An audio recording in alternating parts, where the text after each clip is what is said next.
Good afternoon and welcome to the Best of the Summit monthly professional development webinar. Today's presentation is Developing Creativity in the Classroom, presented by Brad Hoganson of the University of Minnesota. This presentation is being recorded and will be shared on the Minnesota Learning Commons YouTube page. There is a handout of resources that go with this presentation available at z.umn.edu/mnlc-hoganson. You are also able to access the full PowerPoint using the link provided in the chat for people watching this presentation live and in the description for those watching on YouTube. As we are presenting from remote locations, please bear with us if the internet speeds are slower than usual or if there are any unplanned interruptions.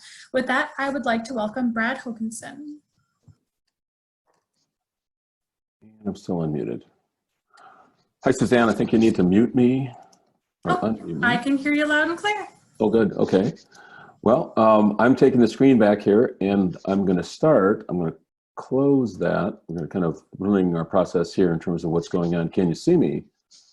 Probably not. You'll turn off your screen sharing.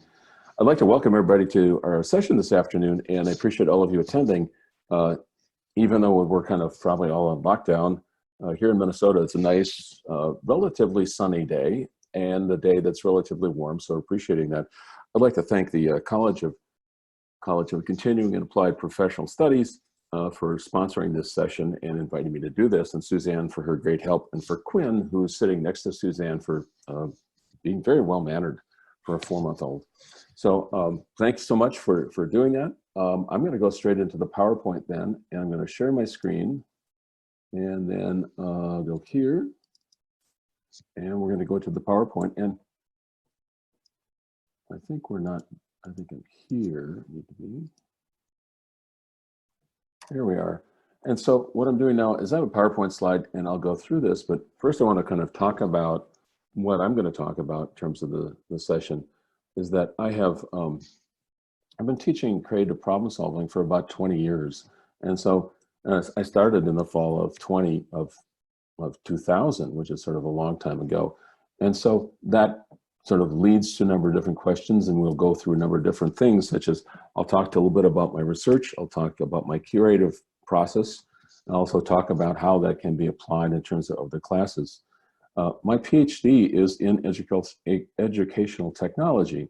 And so at this time of the world, it's been very interesting to watch everything that's going on. But my background is from architecture, and then I migrated to graphic design. I'm currently in the College of Design, where I teach the creative problem solving class, a graduate class in innovation studies, and occasionally I do a graphic design class, and I'll be starting a visual literacy class next fall. So what we'll do is we're going to try to develop your creativity as well as talking about creativity. So I always make this differentiation with my class, is that I'm trying to make people more creative. I'm trying to make sure that they end up doing things that they never could have done before, because I think it's very important. And along the way, they'll learn something about creativity and be able to do some things. So I see some things are showing up in the chat. I know there's a number of links.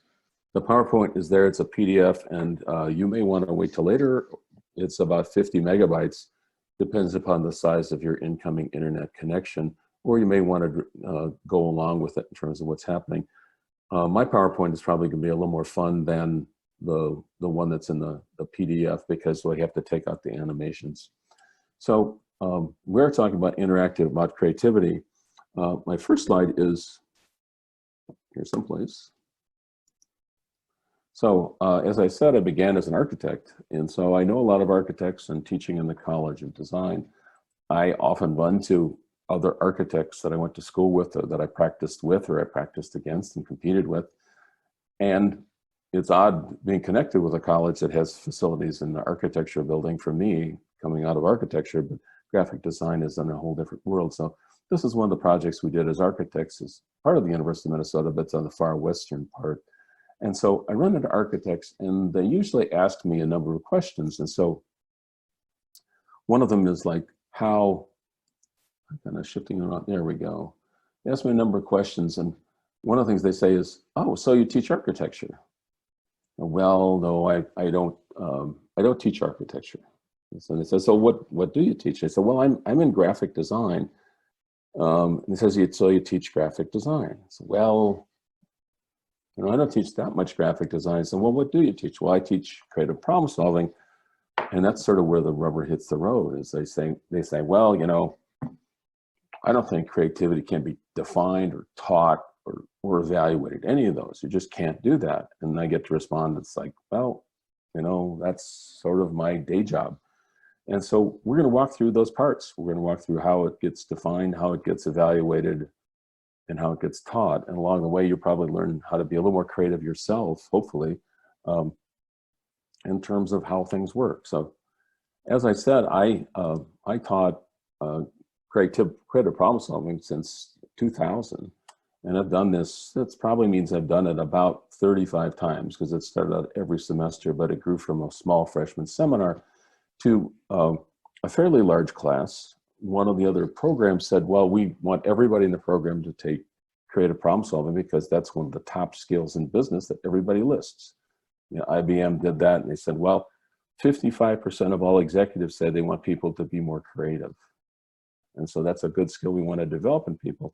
And as we required the course, students noticed that, and faculty noticed it and said, they really are teaching, they are more creative when they come to class. They're coming up with a lot more answers, and they're coming up with better answers as well. So that kind of led to doing it online, and that also led to doing a massive online open course, which, and this is a picture of our football stadium.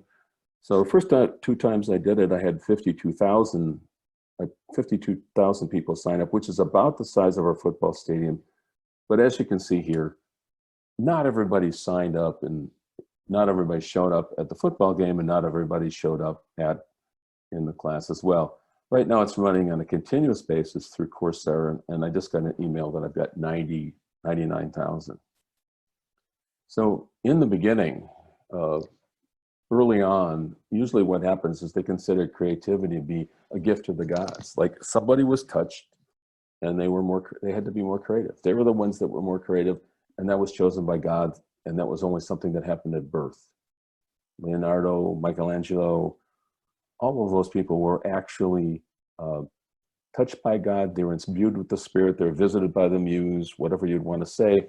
But at the same time, that's not really what happens. It's something that's a little bit more pedestrian than that, but it's also something that we can address as teachers. And so that's what makes life a little bit easier. So one of the things that starts coming is people start noticing the importance of creativity. And so I have a number of quotes that I try to share with my class. But one of the things that's valuable is, like, let's notice what Albert Einstein says. He was thought to be the most smartest person in the world. They kept his brain, he's still in a jar at Princeton or something like that. And he said that imagination is more important than knowledge, meaning that the factual things that he knew really weren't the important parts. The factual things was how you put them together and what you did with them. And that's sort of the condition that happens when somebody comes to college. We get them out of high school, and what we'd like to see is, okay, they've probably got a lot of knowledge, they've done real well with tests, and they know how to finish things up, but we'd like them to have some imagination, some creativity. And what we know through research is that creativity has been declining in the United States since 1991. Declining since 1991. And I'll talk about that a little bit more later. One of the things to remember is there's always been this idea about the fourth grade slump. So that usually creativity in kids peaks at fourth grade, and then it tends to go down because of socialization, because of the structure of schools, because they behave or they're taught to behave. And so a lot of teachers also think that being creative isn't really helpful to a lot of people. So we go on from there. What happens today? LinkedIn just posted this last year, and they were talking about, while robots are great at optimizing old ideas, organizations most need creative employees that can conceive of the solutions of tomorrow. It's a great point, and I think it's very worthwhile to understand that that's what people are looking for. We can develop the skills in terms of technology. We can also develop the technology to do amazing things, but we need people to be creative. I've heard people describe this as one of the last most human skills that happen, one of the last skills that will be computerized. And it's amusing, it's interesting, and one of the things that developed as humans in the very earliest days was the fact that they were able to be creative. So that's the defining human characteristic that I'd like to hold. And we got to go back here. This way a little bit more. Oh, okay, right here.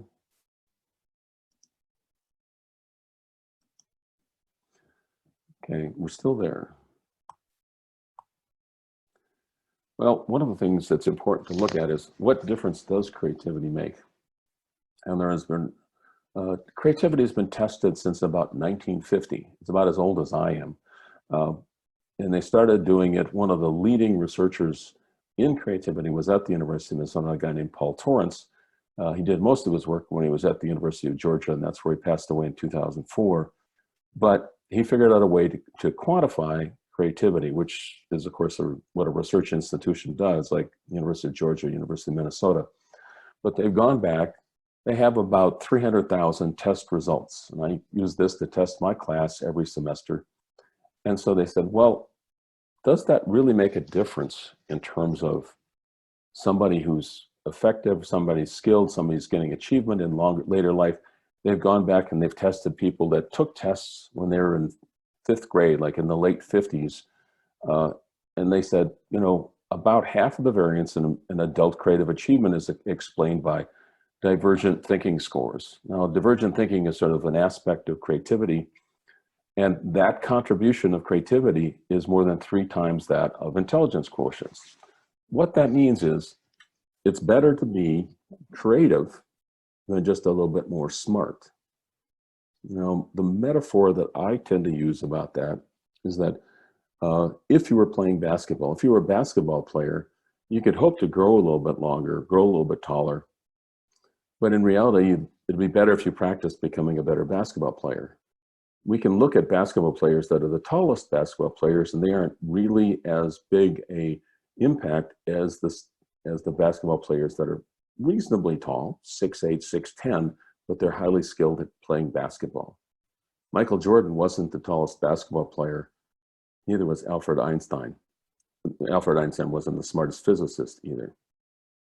One side story about Albert Einstein is Albert Einstein could never remember his phone number. Somebody asked him what his phone number was. He says, well, give me a phone book. And so he looked up what his phone number was. He was using his brain for other things, for his imagination. So again, it's 3 times more important to be creative than it is to be more intelligent. So once you get to a certain point, being creative is fairly capable. A certain point in your intelligence, say college graduate, what's the differentiation for college graduates is how creative they are.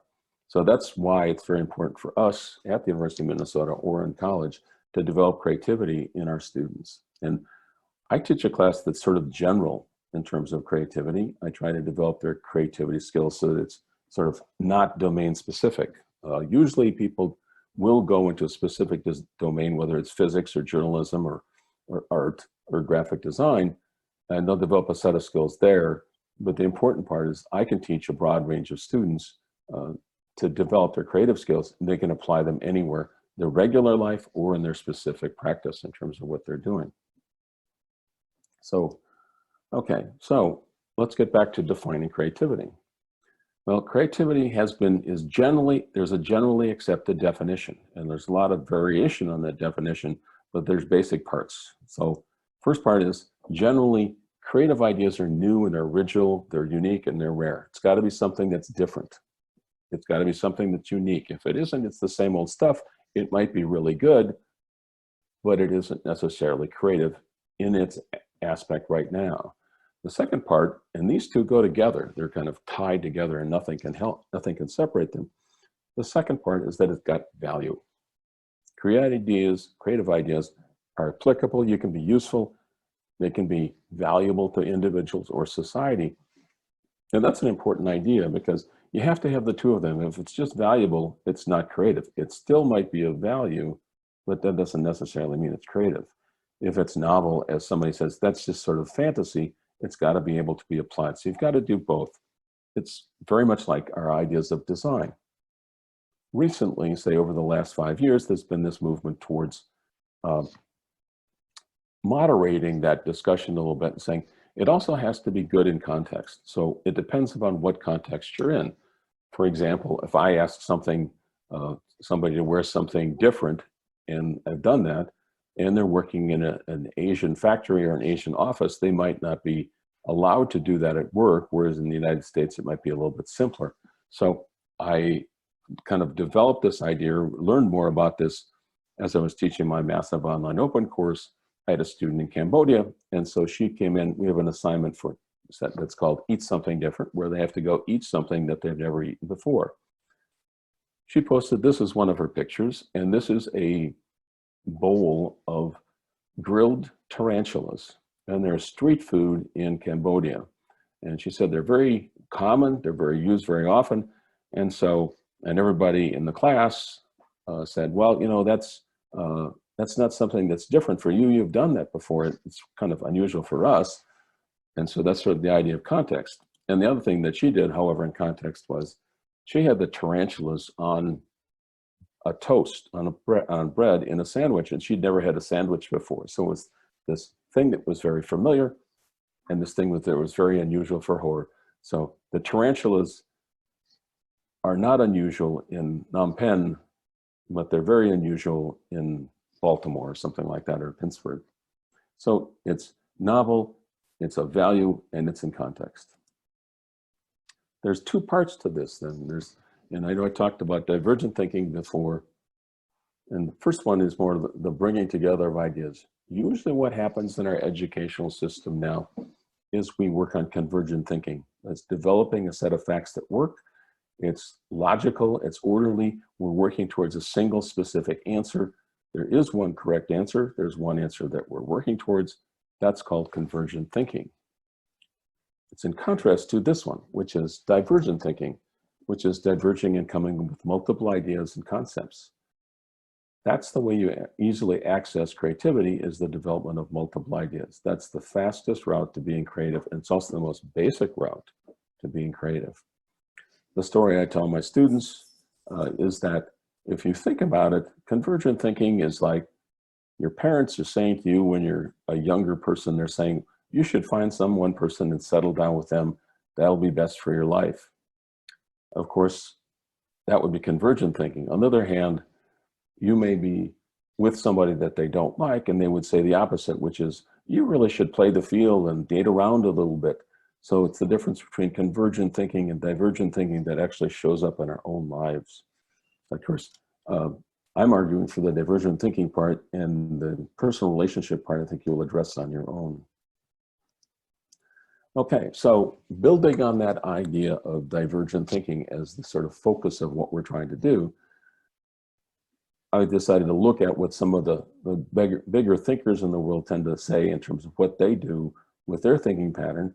So Linus Pauling is quoted as saying, the best way to have a good idea is to have a lot of ideas and to throw the bad ones away. Of course, that illustrates the parts of creativity in and of itself. Having a lot of ideas is divergent thinking. Throwing the bad ones away is convergent thinking. We're focusing on the best answer. So Linus Pauling, who won 2 Nobel Prizes, kind of had the same route in terms of him coming up with ideas. This other quote came from Alfred Nobel, who never did win a Nobel Prize.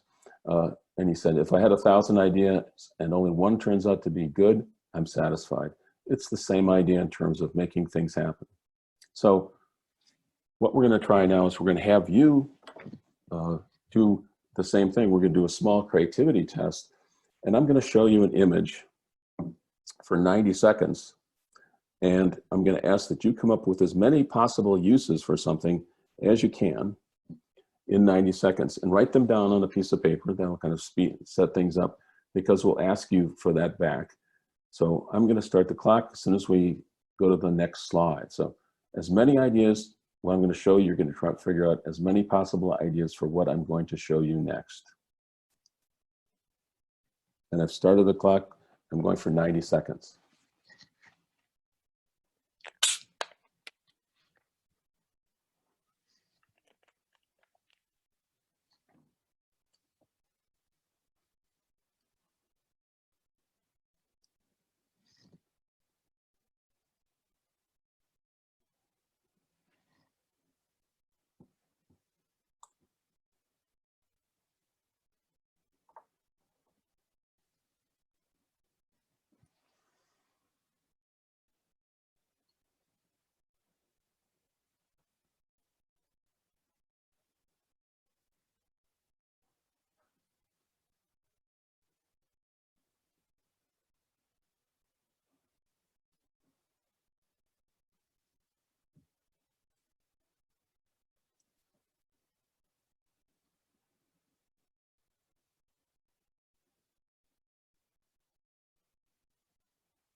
Okay, we're going to stop now, and I'm going to ask that you, this is where the part gets kind of interesting, I'm going to ask you to count your answers.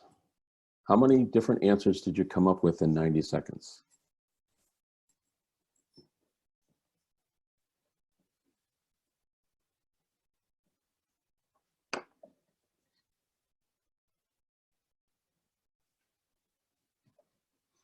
Okay, now, since we're still here, I'm going to ask us, I'm going to leave the PowerPoint here for a second. Double click here. Nope. And so this I'm going to escape, go back. And so what we're going to do is we're going to ask everybody that's in attendance to, who has more than 15 answers? If you could raise your hand so we can recognize you. And Suzanne will sort of figure out who that is. Yeah, there's a lot of people who are sending their numbers in the chat, like ranging from 2 to 6 mostly. 2 to 6. How are we doing? I see the chat. Okay. Somebody's got 6, 6, 6. Anybody have more than 6?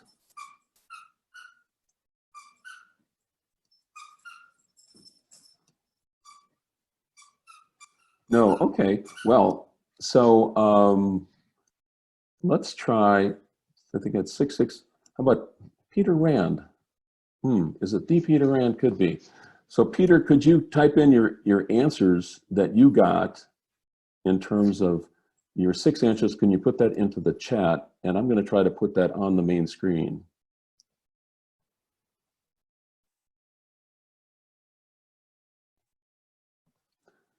I'll go back here.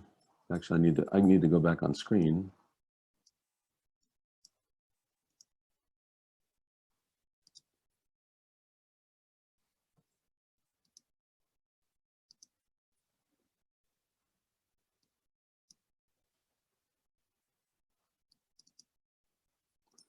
Okay. Peter, are you, I'm waiting for Peter to type in his answer, maybe still type, oh, one new message, there it is. Old papers, okay, good. Where's jewelry? Peter's allowed to talk and able to talk on his own words. I'm not gonna, I think he's typing, that's helping. Because then I won't have to type it.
Okay, so, well, we know that Peter has, he says he's had 7. So what we've got here is we've got 7 answers. And usually what I'm trying to get people to get to is to get to 10 answers. And it's a fast skill. It's a thing that needs to be developed in terms of what's going on. But what I'd like to do is this is the first measurement about creativity, and it's called fluency. And the idea is that you count the number of answers that you have. And so that's sort of the most basic idea about creativity. How many different answers can you come up with in a brief period of time? So hold papers, that's always good. Where's jewelry? Pick your, actually I've done both the top 2. Pick your nose. It's very difficult to do with a bulldog clip. Uses a wallet clip, holding money. I've done that. Hold your pants up. Yes, that works. Staunch blood flow from a finger and pull a tick off you if you don't want to touch it. So now my next question is, it's going to be to everybody else. And I'm going to ask that everybody, how many people had, now we're going to poll you. This next measurement of creativity is to find out how unique or original a specific idea is. So on the first one, I think we're going to try this in the voting. And so I'm going to stop the screen share here, go back to the regular screen.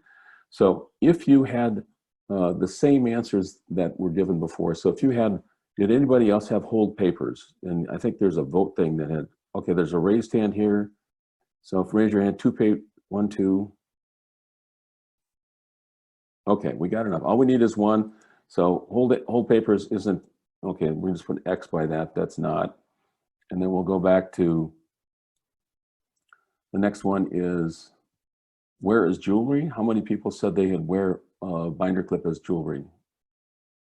Okay, got at least 1, 2, okay, real good. Pick your nose, how many had pick your nose? Nobody. That one's pretty original, okay.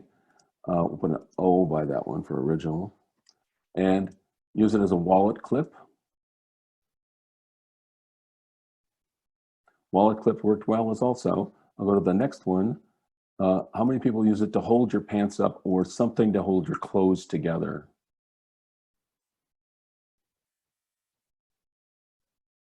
And we got at least 1 on that one, so we're X on that. And to stop blood flow in terms of cutting yourself. And nobody's done that. I've actually done that one as well. You know, it's late at night, you're working on something. And pull a tick off you or sort of remove another insect.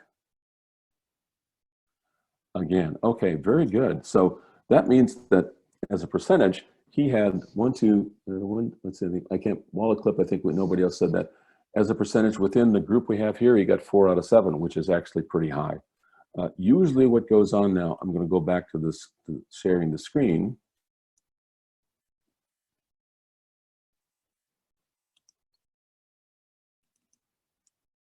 Okay, so here's what our lineup was in terms of what was going on. And so the idea is that we've actually got 2 measurements that we've just done. One of which is sort of figuring out how many answers you came up with, and 2 is how unusual the answers you come up with are. Now, do they all work? Yes, they're all possible. Some of them are better than others, and some of them are more usable than others. Well, what makes it important is that we've managed to come up with a diverse range of answers. What I'd suggest is that the more answers you come up with in the first place, the higher number of original answers you will come up with. That's generally about an 80% correlation right now in terms of answers. So in the chat, how about if you had some other answers, why don't you put one in? How about the hang things and hold things down? You know, Scott has put one in. If you have an answer that wasn't on the screen, that wasn't on this list, why don't you post it on the chat room and wait a minute for that to show up?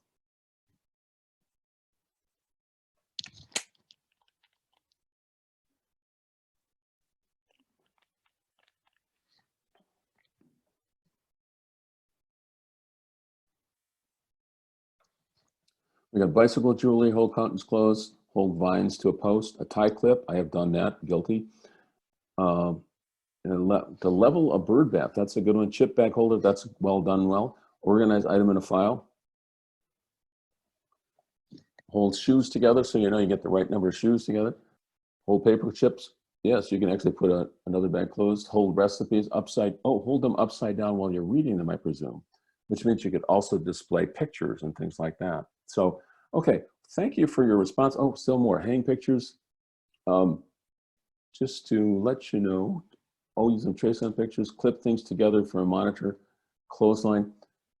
A couple things that I would bring up is, I'm gonna go back to the full screen on the PowerPoint.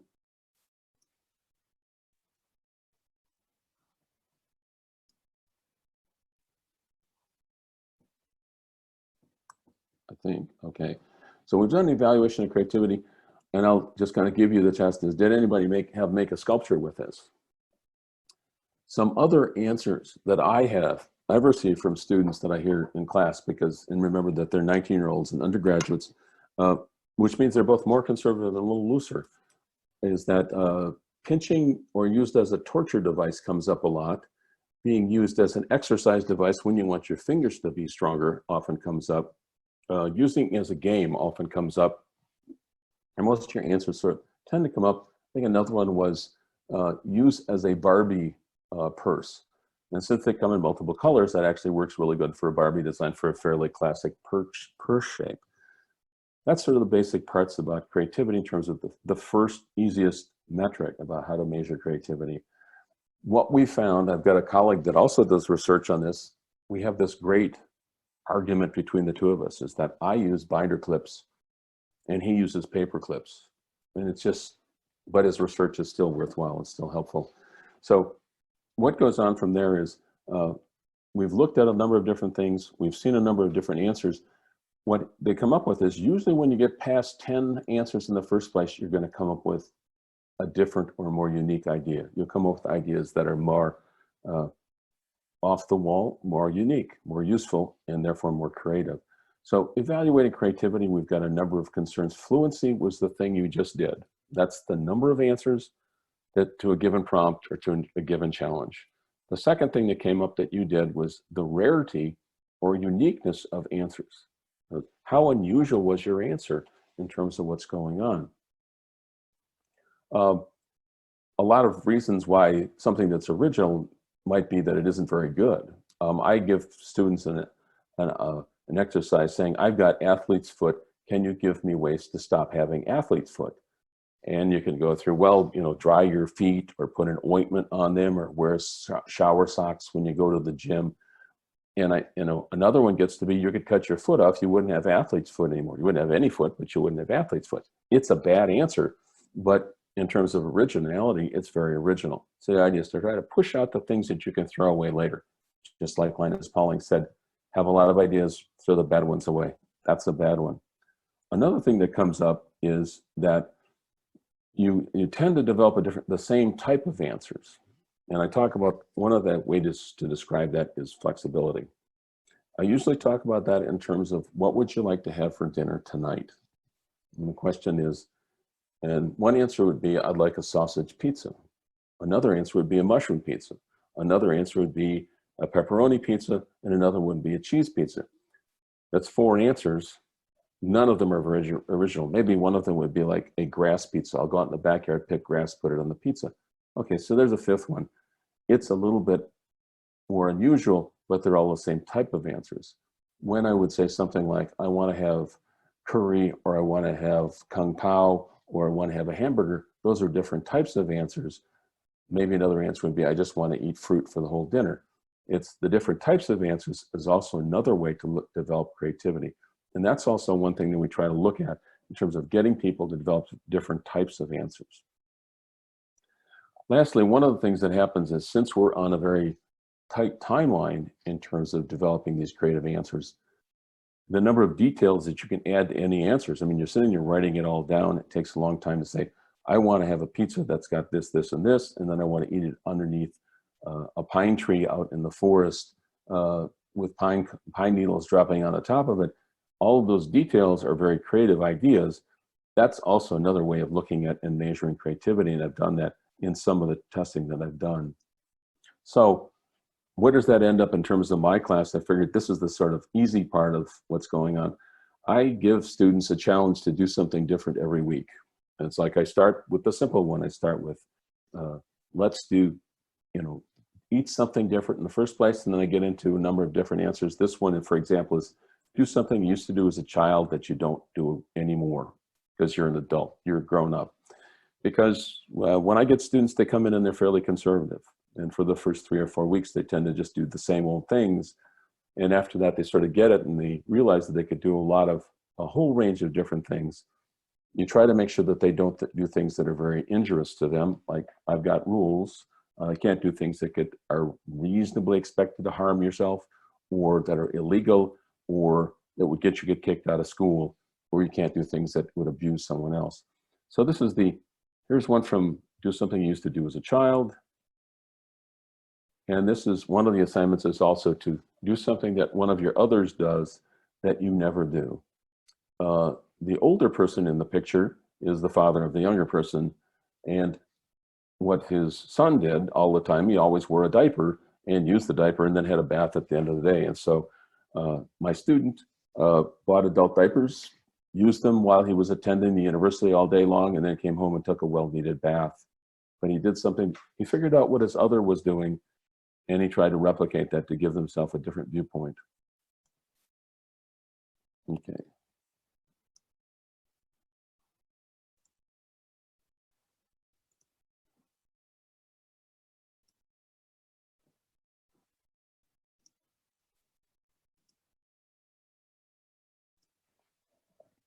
I'm going to have to shift out here for a second.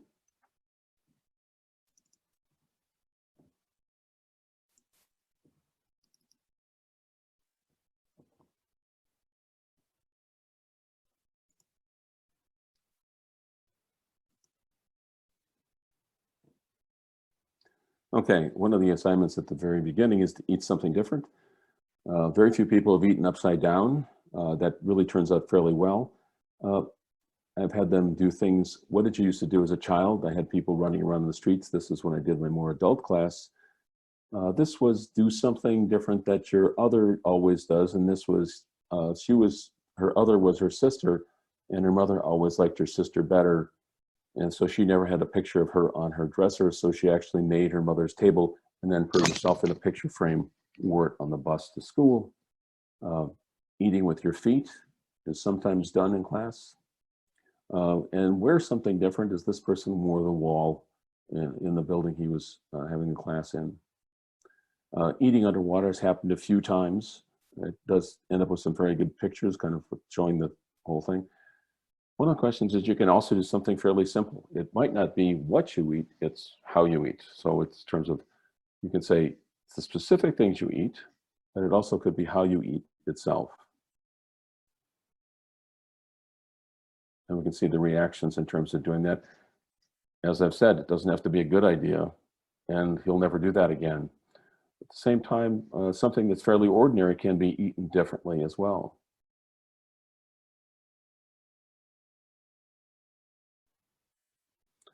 Wear something different. This was with my massive online open course. This was a person in Israel who always read the newspaper on the way to work, and then one day decided to wear the newspaper on the way to work.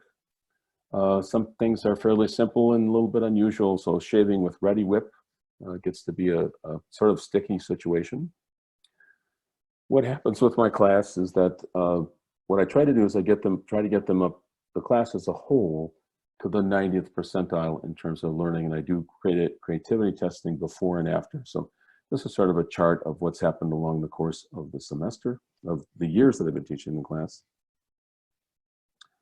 And so here's a little break point here. What I'm going to do now is I'm going to try to shift away from my class and talk a little bit about things that can happen in terms of your own classes. So, and first I wanted to start a little bit with my research is that a few years back, I went back and I tested 1,000 8th graders. I found a school district in Minnesota that's willing to be tested.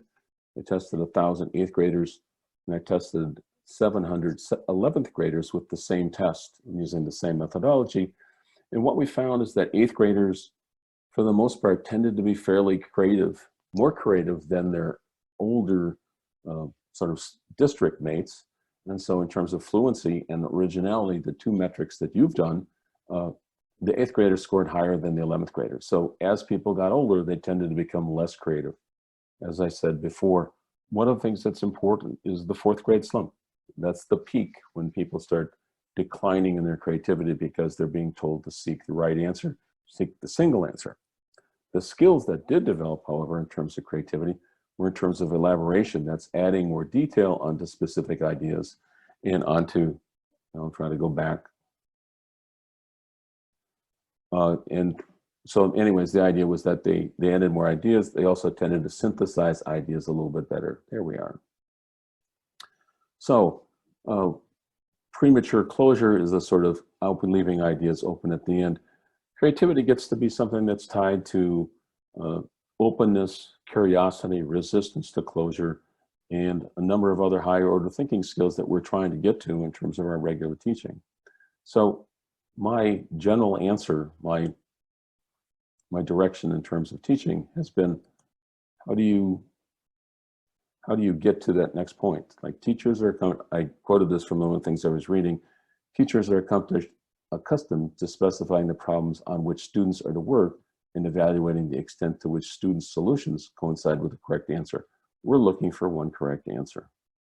At the same time, in my class, the rules I give them and what I tell them to do is that the only wrong answer is one answer. So I'm trying to get to that idea of divergent thinking. I'm trying to get them to consider a number of different answers before they come up with any single answer. It's pretty easy in a design college. It might not be as easy in other fields. And one of the ones that I just looked a little bit at was hypothesizing. So here's my small, simple answer in terms of math, and I think you all get to build more to this as you're moving forward. This is a fairly easy solution. We generally know the answer to this one.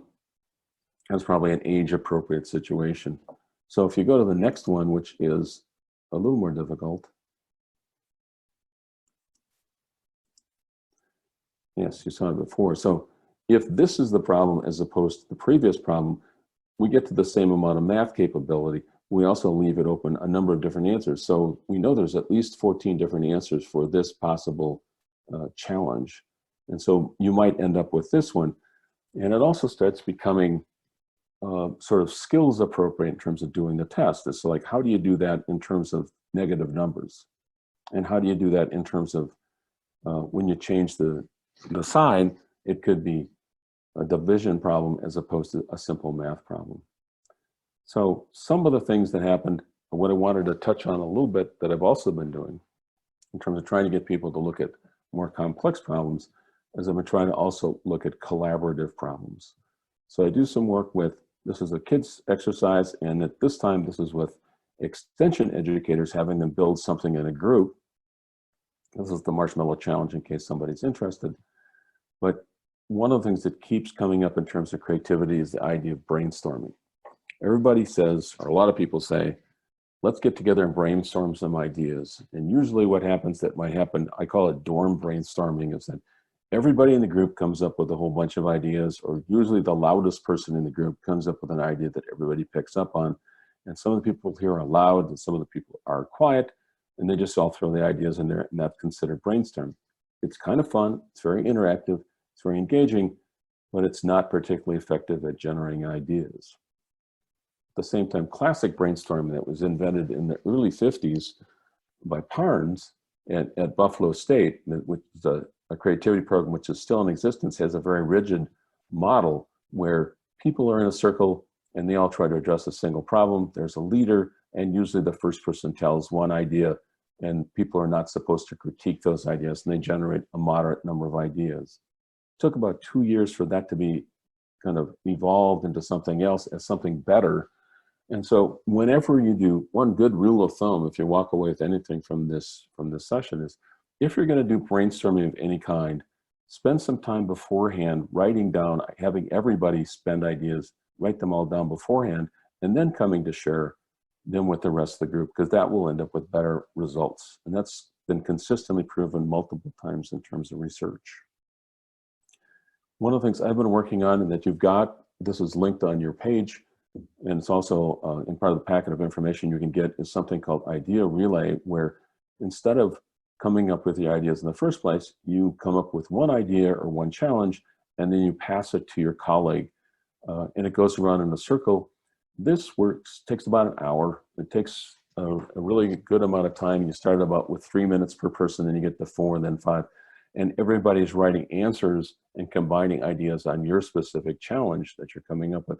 It's called the Idea Relay, and I got it from a friend of mine in Denmark. And so that form is actually linked off your main page. It's like this. So starting with a challenge, starting with initial idea, but giving everybody the chance to comment on the same problem.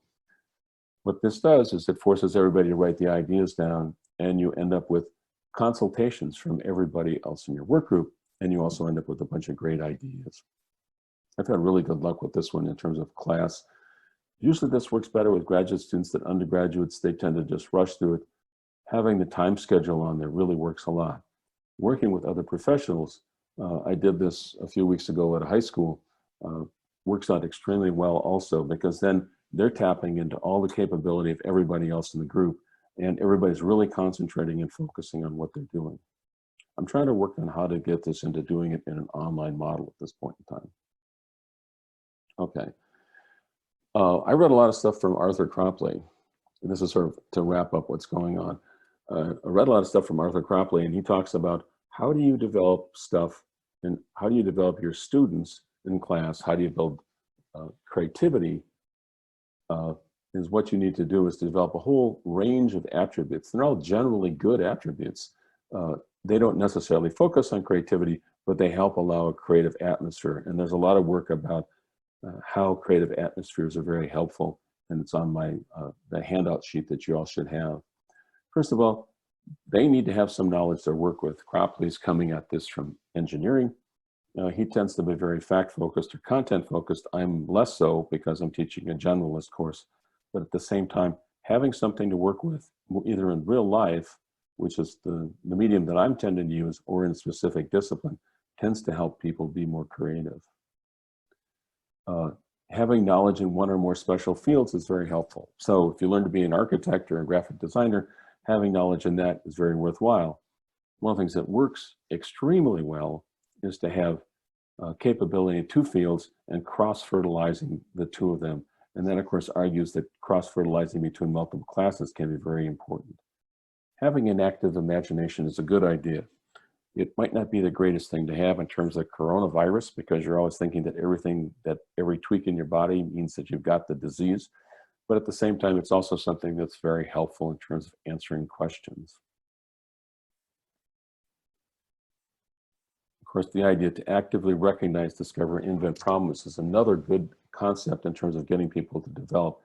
One of the things that's very important in terms of design thinking, or in design in general, is the ability to find or to discover or to search out problems that need to be resolved. Usually that happens based on something we see that's missing.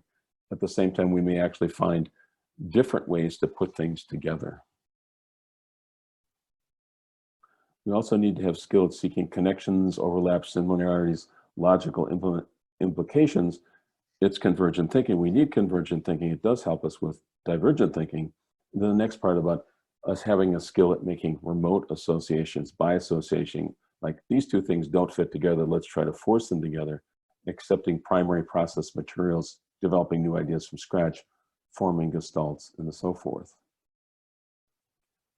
Again, and this is the main one that I tend to push in my classes, the ability to think of many ways to solve problems. How many different answers can you come up with a different solution?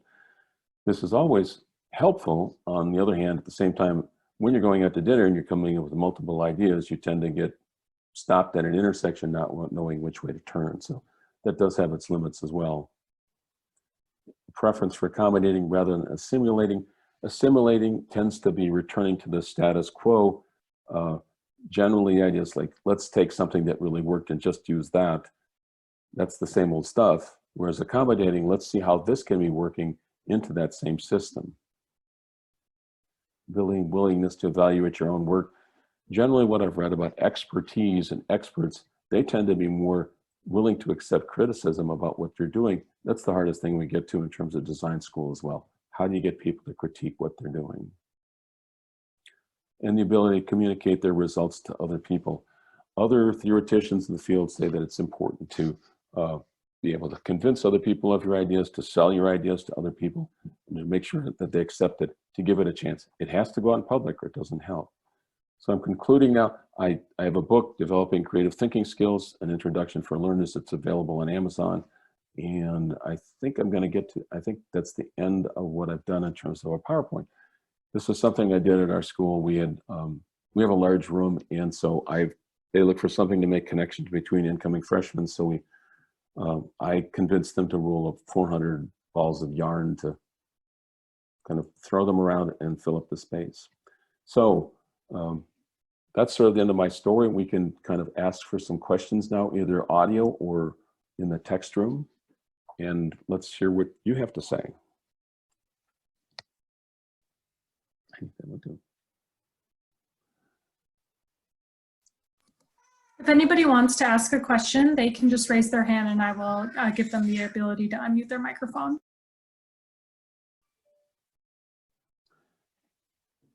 There's Adam raised his hand. got two. So Hi. Thanks again for doing this. This is great. I've seen a couple of your sessions before, and I've actually done part of this course on Coursera once. I didn't quite finish it, but that's okay. a couple questions. The one I had was, I've been actually having conversations with a couple different people about Bloom's taxonomy, and I don't know if this relates to creativity or not, but the highest level on the newest version of the pyramid, I think, is creating. I would assume that's kind of like creativity, but the questions I've had were, do you have to have, is it necessary to have those levels below established before you can get to that level? And I don't know if this necessarily relates to creativity or not, but the conversation we've had is that, you know, some people say yes, some people say no. I just didn't know if you had thoughts about that in relation to you know, this idea of creativity. I guess one of the arguments that I've read before in terms of a taxonomy, like Bloom's taxonomy, is that there's supposedly, they develop an order, there's a higher ranking value to the higher ones, but I don't think that's the case, that you have to have one before you have the other, because I think they're going to be developing in parallel. I think if you're a teacher or if you're involved in education, you know that a lot of times things develop at the same time. That capability for synthesis, capability for analysis, and even creativity may develop at the same time and may develop even before understanding. In the design fields, what tends to happen is that when you're designing something, when you're actually creating, when you're making an idea, that will actually help you develop an understanding. It happens later on. And my ex-business partner in architecture used to say, the reason I need, the way I figure out how to know something is by designing something for it, because that will allow me to answer all these different questions about what's going on. Similarly, we see people that are like writing to learn as an important concept, so that the creating of the written document actually helps you learn what's going on in terms of participating and engaging with others and engaging with the material. That's kind of the thought I had a little bit, not articulated quite as well as you just said it, but kind of the same idea. So thank you for that. And the other one was just more logistical. I don't know if the link is actually working in the chat to get the PowerPoint, and then I don't know if that's going to get sent out to, I don't know how many participants you have, but I don't know if that was going to get sent out along with the resources you were talking about. Yeah, I'm sorry about that. Something funny's happening with Zoom. So let me try one more time and see if I can get it. Whenever I send a second message, it like smushes them all together. So I will try that again. I'll also add another PowerPoint. I think if they got the first sheet as well, then some of the things are linked off that, and the PowerPoint on that. But also I've got, I'll put it in the chat room as soon as I get a second. I have my publications in a folder, and you can just go to the folder, and there's actually an index that allows you to see everything. So you should be able to download anything I've written. Pretty much the stuff is in there. So I'll put that in the chat as soon as I get done being a host. Super, thank you. Yeah.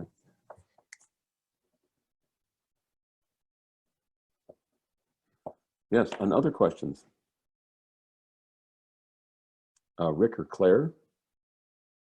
Brad, can you hear me? Yes.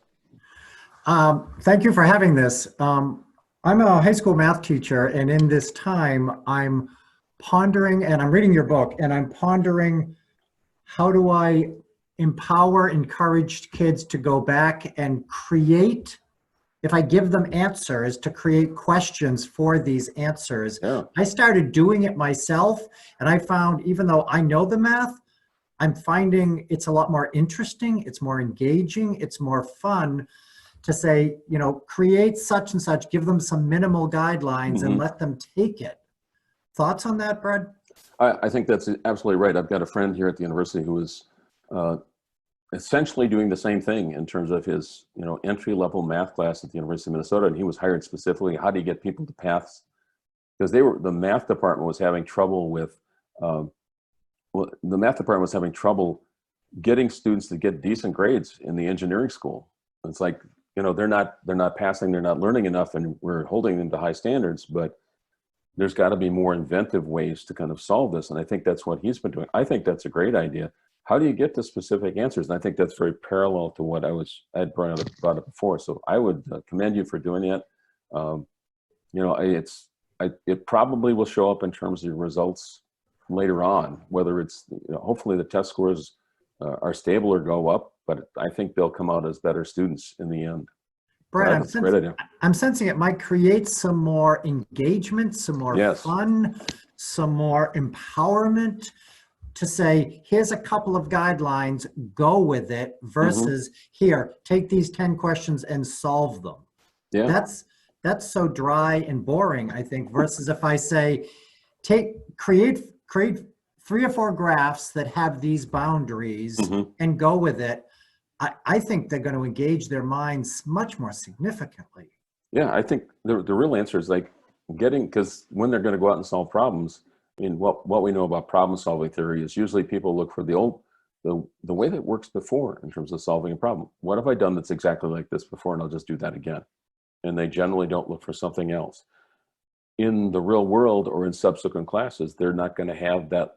The problem will be a different type of problem, whatever it is. It'll be a different way that you need to solve something, and you need to have they need to have the flexibility to go in different directions to try different things. And so I think you're doing that's the absolute right thing to do, and it's real consistent with what I was doing, what I was showing before in a very simple example. My take 2 on that is to say, so we have finished this unit, demonstrate in whatever ways you can proficiency for it. Right. I don't know if that's too loose. Yeah, they might not. Well, depending upon the age of your students, they might not really understand what proficiency is. You can probably explain that. That's probably a good thing for them to know. I think probably you'll develop that. I'm guessing what happens with me is you try the assignment out, and you can see what happens with the results that you're getting to kind of tighten up your guidelines and make them more organized. Can you offer anything that we might try to help to create some creativity in them, foster some creativity, or do you just jump into it and respond to their feedback? Maybe, I think to some extent, maybe when you start doing this, you have to kind of outline a number of different ways that they could do it. So it's that basic scaffolding to get them started with being comfortable with different models about doing things. You may offer rewards to say, what are ways to get this resolved? You may also try putting them in groups and saying, figure out different ways to solve this problem. And the one that has the most, give them a prize. Figure out the most unusual way to solve this specific problem that you've given. And I know well, on one hand, it's going to give you a little more, it'll take you more time to kind of get it organized. It may take you more time to evaluate it. But at the same time, you want to get them so that they're, the engagement part's important, but also the investigatory part, the curious part, and mixing them up. I say mixing them up together probably is a good idea as well. I'm sensing it might create some more collaboration on their Yeah. part. Oh yeah. And I think you can guide that also in terms of you can pick teams because you probably know your students reasonably well. You can put them together. I would say don't have them work with friends no matter what. Usually I have an extreme trouble with sorority sisters that try to evaluate each other's work. It's always good, and it generally isn't. But the idea is you put a group of people together in terms of trying to have them try different things. Usually what I try to tell people about groups is that when you want something done, you put people together that are the same. And when you want different ideas, you put people together that are different. Because all those different ideas really kind of feed off each other and get things triggered. It's like, that's, I think, the start, and also has benefits in terms of developing their collaborative skills. I like it. Thanks so much, Brad. Yeah, the other thing you could try that idea relay, but try it with, remake that for math, see what happens. So I'm gonna run with it. Yeah, great. Tell me what happens. I will. All right, and we are at 4 o'clock, but we did have one more question from Claire. Are you able to take one more, Brad? Oh yeah, we better do that. Wonderful, thank you. Hi. Can you hear me? Yes. I'm a middle school online science teacher. And, oh wow. I have a lot of questions. I don't know which one to ask first, but I guess I'll ask the one pertinent to online. I'm new at this, and so I don't have kids working together, but I'm curious about, especially with all the schools, closing and people going on to distance learning, what your research or what you've seen about solitude or fostering. Does creativity seem to be fostered when a student is solitude or not around peer groups or able to be more themselves? Or do you see peer groups negatively influencing creativity? Do you think being home alone would foster it in some ways or not? I think the answer is yes in general. There's a range of answers there. I think to some extent being alone does help you develop a creative sense. Hopefully it helps you develop your own personality and curiosity about doing things. Boredom is supposedly good for creativity as well. And I think one of the challenges for parents, the millions of parents that are out there now, is how to engage your children. How do you let them do things that are safe and also interesting and worthwhile, whether it's art activities or making. Generally those things are actually fairly complex, and let people do things and make things happen. I think probably the answer with the solitude versus the group answer is that having a mix is probably the best, because I think both things will happen. They need socialization, they need social engagement, they need feedback from others that are in the same boat, but at the same time they do need time to think about their own ideas. So one of the things that's worked, talking with the faculty that, I mean, I'm lucky that this semester, because my class is online, but I've talked to other faculties that had to shift in the middle of the semester. One of the photography instructors, usually what they do is they'd say, everybody takes a picture, they talk about each picture, and they found that with some online chat systems like this one, like Zoom, they could actually put people in groups and give them something to look at in the group, and they could all discuss and they can all work on things in a group. So that might be a way to get people together in terms of engaging in together with solving a problem or doing some things. I think it's an ongoing challenge we're going to keep working on, but I think the group work does help, and particularly in these days when everybody's locked up and separated all over the country. It's a major challenge. Thank you. Could you just comment on what are some of the hypotheses as to why creativity has gone down since '91? Sure.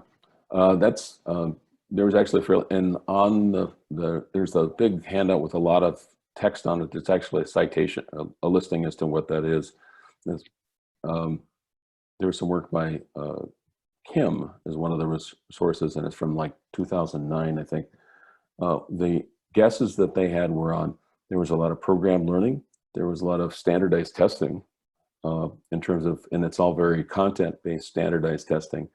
And there's a lot of economic pressure in terms of class sizes, and so that it gets to be just getting things done and just focusing on the content.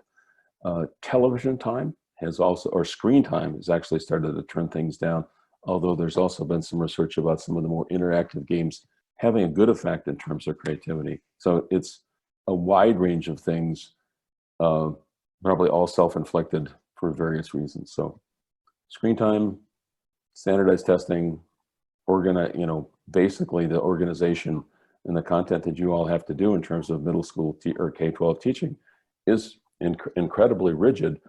And what I'm seeing is they come out and they're fairly, you get honor students, and they tend to be very, they're very straight, and their goal is getting things done, and they're not kind of relaxed, or they're not accepting the fact that things do take time and you need to get deeper into a subject. Thank you. Yes, I've seen that. Okay, thank you very much. Well, thanks for coming. All right, I think that does it for today.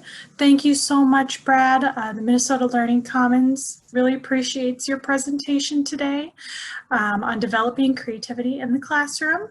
Once again, here is that link for if you would like to check out the PDF file of this presentation, z.umn.edu/MNLC Hokanson.